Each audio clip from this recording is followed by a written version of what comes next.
não parar, não precipitar e não retroceder. Então dizer para esse cara, sabe quando nós vamos parar? Nunca. Nunca na sua porca vida. Né?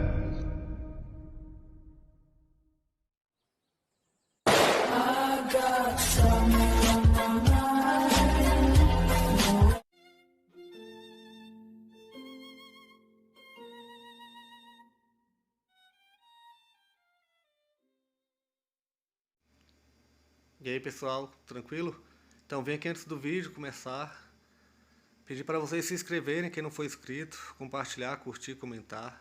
Quem puder seja membro do canal, que isso ajuda bastante. Tem também o link do Apoia-se. Quem puder ajudar nosso canal e apoiar financeiramente vai ser muito bem-vindo. Mas o mais importante é transmitir o conteúdo e os conhecimentos do professor Olavo de Carvalho para mais e mais brasileiros. Então compartilhe e ajude aí nossa causa. Muito obrigado a todos os membros, apoiadores do canal. Fico muito feliz. Tenho certeza que a gente está no caminho certo. Então fiquem com o vídeo e até mais. Valeu! Então, foi aí que me apareceu a ideia de usar esses 12 signos ou casas do zodíaco, tá certo? Como etapas de um desenvolvimento. E esse desenvolvimento era marcado, segundo eu, e note bem, nisso aqui eu também realizei centenas de diagnósticos de pessoas que eu conhecia muitíssimo bem, assim como de personagens históricos. E esse desenvolvimento ideal era marcado por mudanças que são absolutamente necessárias e incontornáveis. Eu falei, eu só vou levar em conta aqui, então, aqueles fatores cuja presença é absolutamente necessária, que não podem ser casuais de maneira alguma. Como, por exemplo, uma criança, logo que ela nasce, a primeira coisa que ela faz é tomar posse do seu corpo.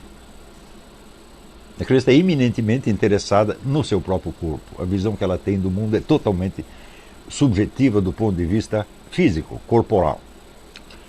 E só aos poucos ela começa, só quando ela já tem alguma capacidade de movimento, ela começa a explorar o ambiente físico em torno. Todas as crianças são assim. Tá certo? Então você vê que, por exemplo, um bebê, quando nasce, ele está muito interessado no seu próprio pé, ele fica examinando o pé, né? Chupando o dedo, chupando o pé, tal, e assim por diante. Mais tarde ele começa a remexer objetos. Essa ordem não pode ser invertida, é impossível. O garoto começa a tomar conhecimento do ambiente físico em torno antes de tomar posse do seu próprio corpo. Então aí você tem uma passagem nítida. Essa passagem não podia ser assinalada com uma cronologia exata, quer dizer, foi tal dia que o neguinho mudou. Isso não é possível. Mas a passagem tem de acontecer de qualquer maneira. Existe em seguida uma terceira passagem, que é quando o indivíduo começa a se comunicar não só com o seu ambiente físico, mas com o ambiente verbal em torno.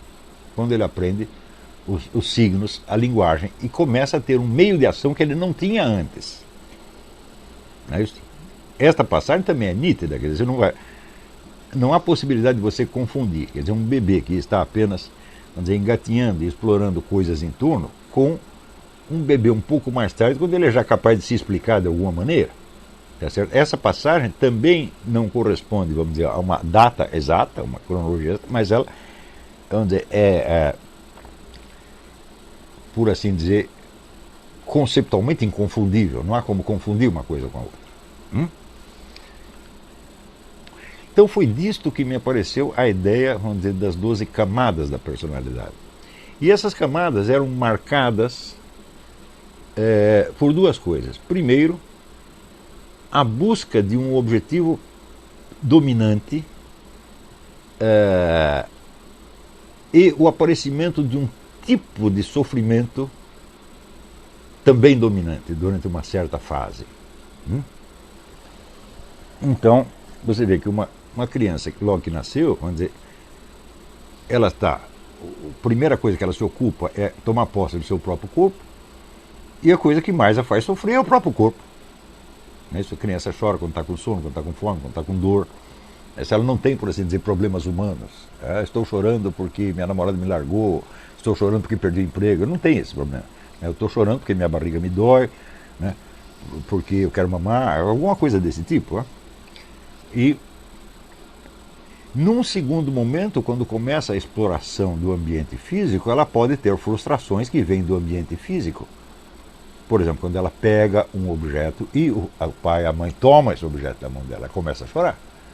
Isso é muito diferente de chorar porque você está com fome ou com dor. Tá certo? Então, neste segundo momento, você vê que a criança tem a possibilidade de ser frustrada no seu empenho de dominar o ambiente físico. E não só frustrada no funcionamento normal do seu organismo, como era na primeira fase. Num terceiro momento, quando você aprende a falar, então, evidentemente, você quer compreender e ser compreendido. E quando você falha numa dessas duas coisas, você sofre. Né? Muito mais por isso do que por motivos referentes às duas fases anteriores, embora esses motivos continuem, eles apenas saem do primeiro plano. Porque uma criança que já sabe falar, ela também pode sofrer porque está com dor, ou porque está com fome, certo? Ou porque o brinquedo que ela queria pegar caiu da mão dela. Né? Uma vez eu me lembro que eu sofri horrivelmente com um brinquedinho meu que caiu dentro da privada. Né? E foi naquele momento que eu entendi o que significava nunca mais. Falei, isso aí não volta mais. Foi uma tragédia. Depois me compraram outro igual e voltou tudo ao normal. Mas a privada surgiu como uma espécie de símbolo do buraco negro, né? O caminho a porta para o nada. Então, você continua com essas motivações das fases anteriores, só que elas saem do primeiro plano. Elas são integradas num círculo maior, por assim dizer. Então, estas passagens, elas marcam a vida de qualquer pessoa. Não tem uma cronologia exata. Isso pode acontecer, em princípio, a qualquer instante. Tem umas crianças que passam de uma fase para outra mais rápido, outras menos rápido, mas um dia vai ter que passar. E a mudança de comportamento é notável. Tá certo? Então, agora mesmo a gente está vendo o Jack aprendendo a engatinhar. Tá certo? Então você vê que o mundo físico adquiriu para ele uma importância muito maior do que tinha antes. Quer dizer, antes era apenas, por assim dizer, uma tela nublada que tinha no fundo. Agora não, agora é o cenário da sua vida. Tá certo?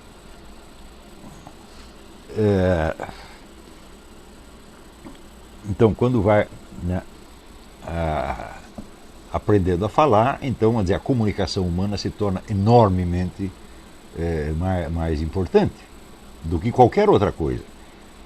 Por exemplo, a manipulação do ambiente físico agora é feita através da linguagem. Né?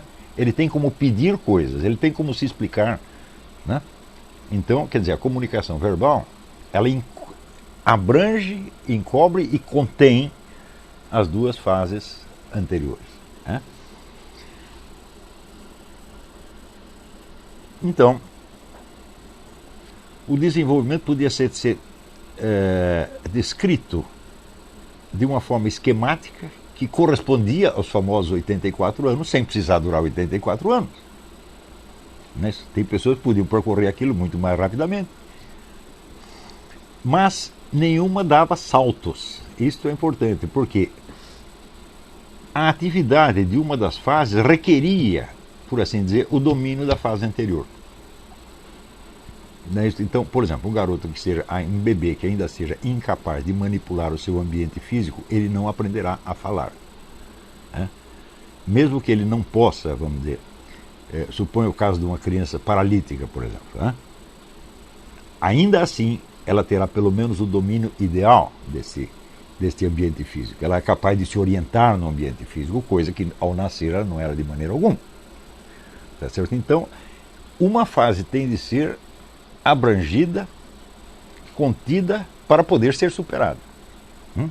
E a superação não a elimina, mas a contém. Né? Quer dizer, é superação no sentido do alemão Aufhebung, quer dizer, você levanta aquilo, você ergue aquilo para um outro patamar. Né? Então, cada patamar é assinalado, vamos dizer, por uma atividade predominante, por uma busca de um objetivo predominante e também pelo surgimento de uma forma específica de sofrimento que não existia na fase anterior, quando a busca desse objetivo é frustrada. Tá certo? Então, vamos dizer, a quarta fase era quando o indivíduo já tinha crescido o bastante, já tinha dominado de tal modo, vamos dizer, o ambiente verbal em torno, quer dizer, todo o campo das comunicações, para ele poder avaliar a sua vida como um todo do ponto de vista emocional. E ver se como um todo ele está feliz ou infeliz. Note bem, um bebê pequeno ele só está feliz ou infeliz num certo momento. Né? Agora, chega uma época em que você tem um fundo emocional de felicidade ou de infelicidade, onde você avalia se gostam de você, se você é aceito, se você é desprezado, se você obtém as satisfações que quer da vida ou não. E isto mais ou menos corresponde à adolescência. Então aí significa assim, a busca da satisfação na vida como um todo. A busca da felicidade, por assim dizer. E a felicidade implica, então, vamos dizer, a aceitação, a afeição, etc, etc. Né? É justamente quando os garotos têm, por exemplo, surgem problemas com a família, porque ele sente que não é amado o suficiente, com razão ou sem razão, ou quando ele começa a buscar uma namoradinha, quando ele vamos dizer, começa a ter uma relação mais afetiva com o seu círculo de amigos, tá certo? E, por exemplo, aí a sua satisfação ou insatisfação se condensa em julgamentos mais permanentes ou mais ou menos permanentes que ele faz sobre as pessoas. Eu gosto do fulano ou não gosto do fulano, este é meu amigo, aquele é meu inimigo, coisa que uma criança pequena não tem ainda. Uma criança pequena ela pode encher o outro de tapa no instante seguinte, estão brincando como se nada tivesse acontecido. Mas chega um dia que a coisa vai se condensando numa espécie de mundo emocional pessoal, numa espécie de autobiografia emocional e num julgamento sobre o seu quociente de felicidade ou infelicidade e das razões pelas quais você está feliz ou infeliz. Né? Então, esta fase é marcada, evidentemente, pela busca da aprovação, pela busca da afeição e pela escolha das afeições ou repulsas. Né?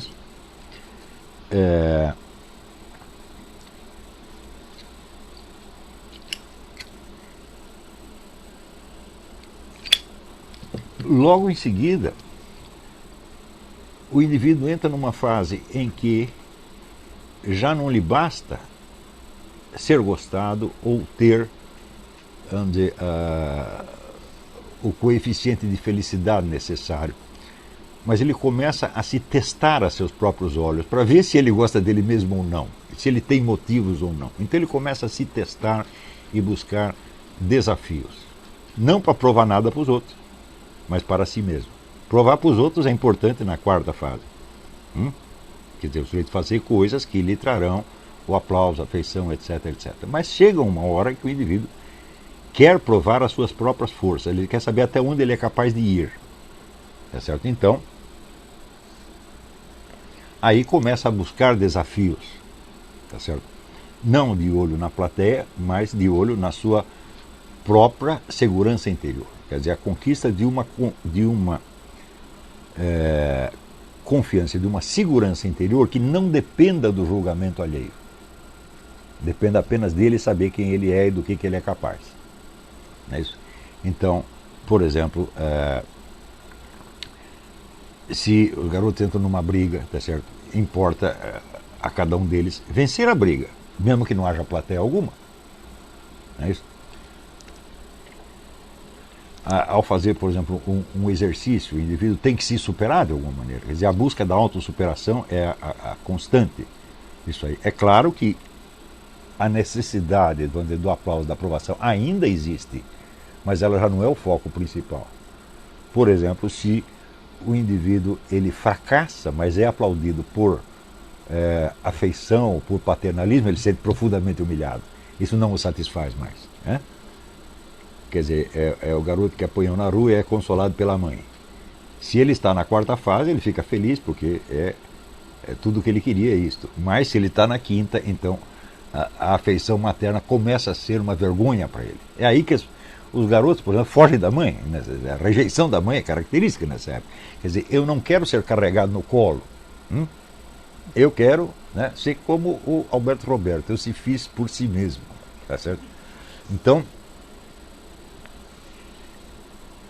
esta é uma fase em que o indivíduo se impõe desafios. Todo mundo absolutamente passa por tudo isso. Tá certo? Só que tem alguns casos que o sujeito para.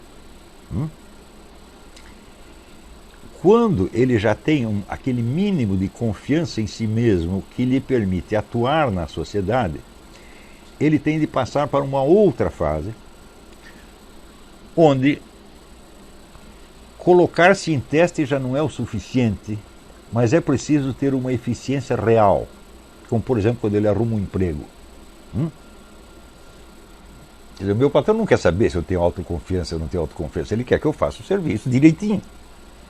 Então aí o desafio deixa de ser um meio de autoavaliação e passa a ser um meio de ação efetiva na sociedade, onde o que interessa não é mais a busca da segurança, mas a busca da eficiência. Veja que é impossível você passar para esta se você não passou pela anterior. Se você não tem aquele mínimo de autoconfiança necessário para você saber quem você é, o que você pode, como é que você vai avaliar se você está sendo eficiente ou não? Isso é impossível. Né?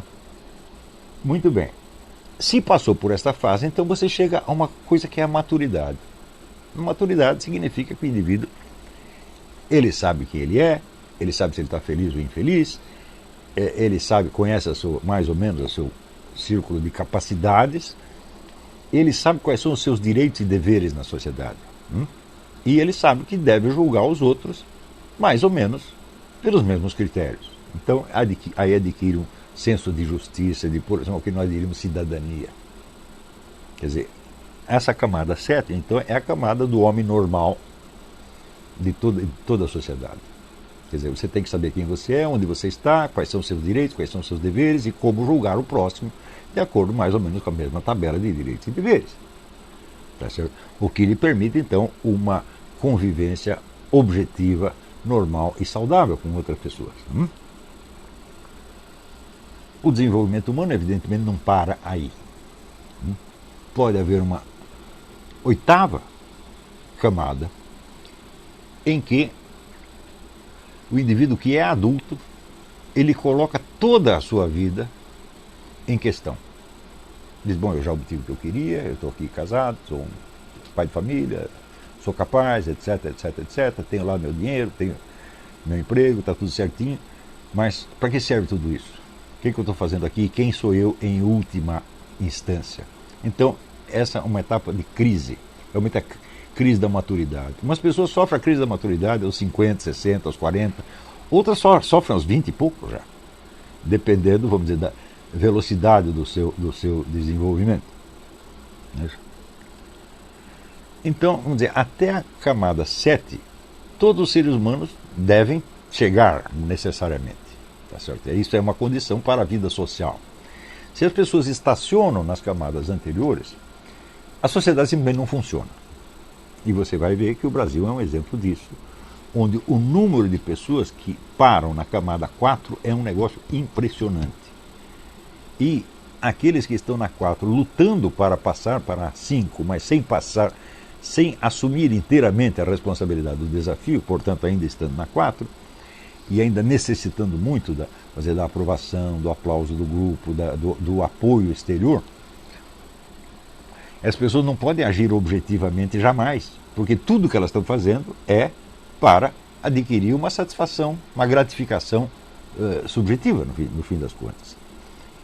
E, no entanto, embora estejam na camada 4, elas podem socialmente desempenhar papéis que correspondem às camadas seguintes. O sujeito pode estar casado, ter filho, ter um emprego, etc, etc. E ainda a sua motivação básica é a de camada 4. É a aceitação, é a sua felicidade subjetiva, etc, etc. Então, É claro que uma sociedade que é composta de pessoas assim não pode funcionar. Não é isso? Porque as ações do indivíduo sempre terão, vamos dizer, uma motivação aparente, que é aquela que corresponde à sua função na sociedade, e uma motivação interior efetiva, que é muito mais primitiva, por assim dizer. Quer dizer, o indivíduo parece, por exemplo, que está tentando fazer um trabalho eficientemente, mas não é esse o foco do seu interesse. O seu interesse é receber um agrado, como é que se diz, definir quem é o grupo de amigos e quem é o grupo de inimigos, e assim por diante. Espera aí, tem uma pergunta aqui.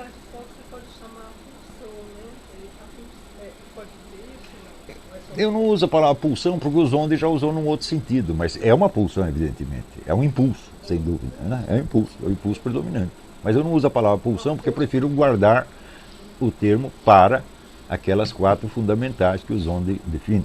Né?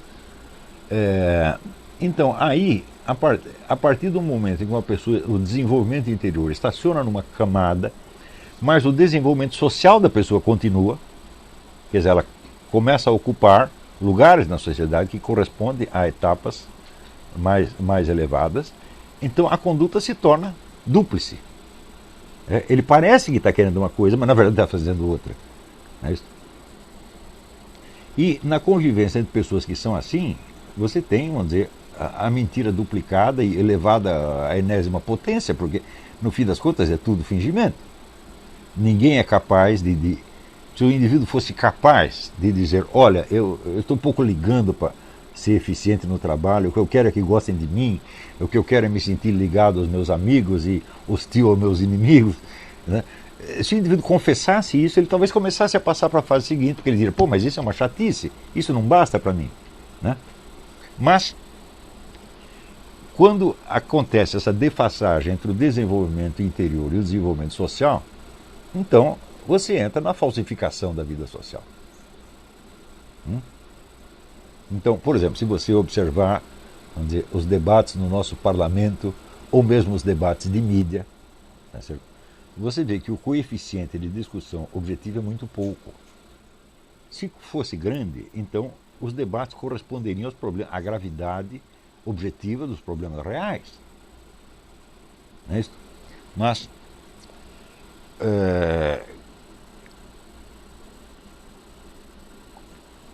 muitas vezes também as exigências de uma etapa ou camada mais primitiva se camuflam, não tem só uma camuflagem, mas tem a camuflagem da camuflagem.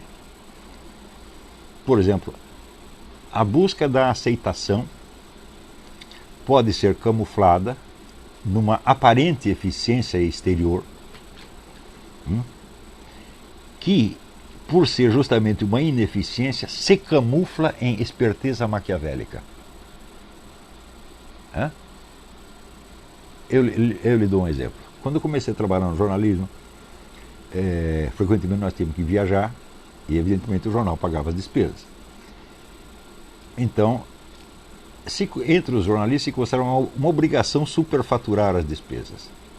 Quer dizer, se você cobra da empresa apenas aquilo que você gastou, então você é um puxa-saco de patrão, você é patronal. Então, para ser aceito entre nós, você tem que superfaturar. Ou seja, a sua eficiência tem que baixar, em nome de uma motivação de camada 4, que é ser aceito pelos amigos. Está entendendo? E isto, por sua vez, se camuflava de uma afetação de esperteza maquiavélica. Nós somos os espertos, nós somos mais desenvolvidos do que aqueles que simplesmente trabalham de maneira honesta e eficiente. Então você tem uma dupla camuflagem. É esta superposição, vamos dizer, de funções e camadas, funções que não correspondem às camadas, mas que são efetivamente exercidas na prática, é que pode tornar a convivência numa sociedade uma confusão dos diabos, onde ninguém sabe por que o outro está fazendo alguma coisa. E a confusão naturalmente cria insegurança.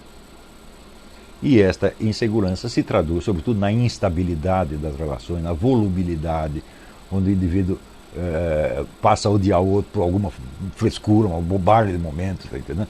E essa bobagem às vezes determina o curso da vida dele inteiro, né?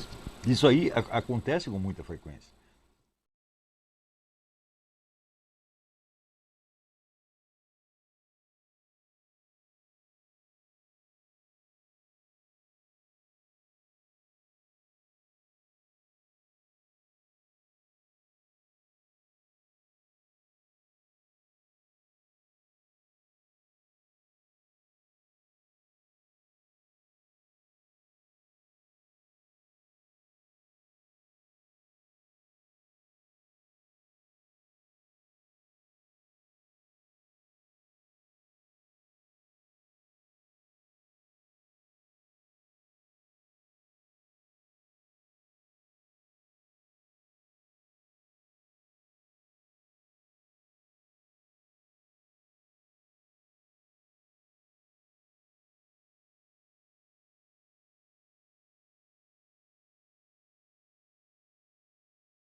Chegamos a mais um final de uma aula, de um vídeo. Espero que tenham gostado.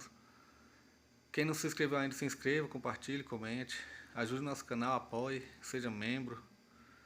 E ajude o nosso canal a chegar a cada dia a mais brasileiros que precisam muito do conhecimento do professor Olavo de Carvalho.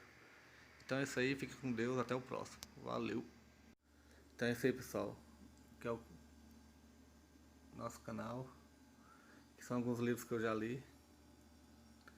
A maioria foi doação, mas alguns eu adquiri, professor Olavo de Carvalho. Alguns livros se perderam aí que eu emprestei, professor Alexandre Costa, a Bíblia Sagrada. 10 lições sobre Karl Marx. Indico a não ler esse livro, que é muito ruim mesmo. Alguns pensadores aqui que realmente, como o professor Olavo de Carvalho disse, não são pensadores. Valeu, tamo junto aí.